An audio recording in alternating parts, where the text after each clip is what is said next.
After months of recovery, a golden eagle named Aquila finally spreads its wing again. Held captive with clipped wings, Aquila was unable to fly until now. Maintenant, c'est la reproduction, puisque c'est un mâle, donc c'est la période de la reproduction et la période de la migration des oiseaux de l'Afrique centrale vers l'Europe pour la nidification et la reproduction. Donc c'est la meilleure période.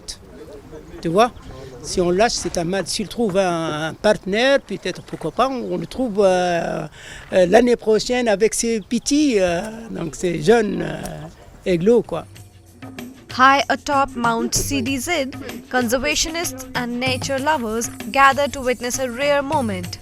Aquila is about to return to the wild where he belongs. Pour la Tunisie, on estime une cinquantaine de couples pour tout le territoire tunisien. Donc ça, c'est choquant. Mais par rapport à d'autres pays, donc ça va. Mais quand même, avec le relâchement qu'on fait, c'est quand même,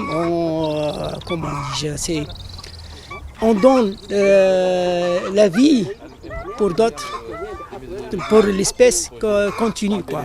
This release is part of Rescue, a program launched by the Tunisian Wildlife Association to rescue and rehabilitate injured wildlife.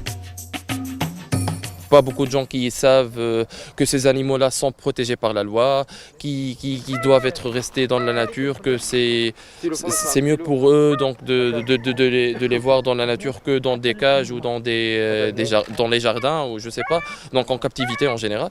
Donc à chaque fois, on essaie de sensibiliser, on trouve que c'est pas assez, mais on le fait quand même et c'est pour cela que c'est un grand parcours à faire.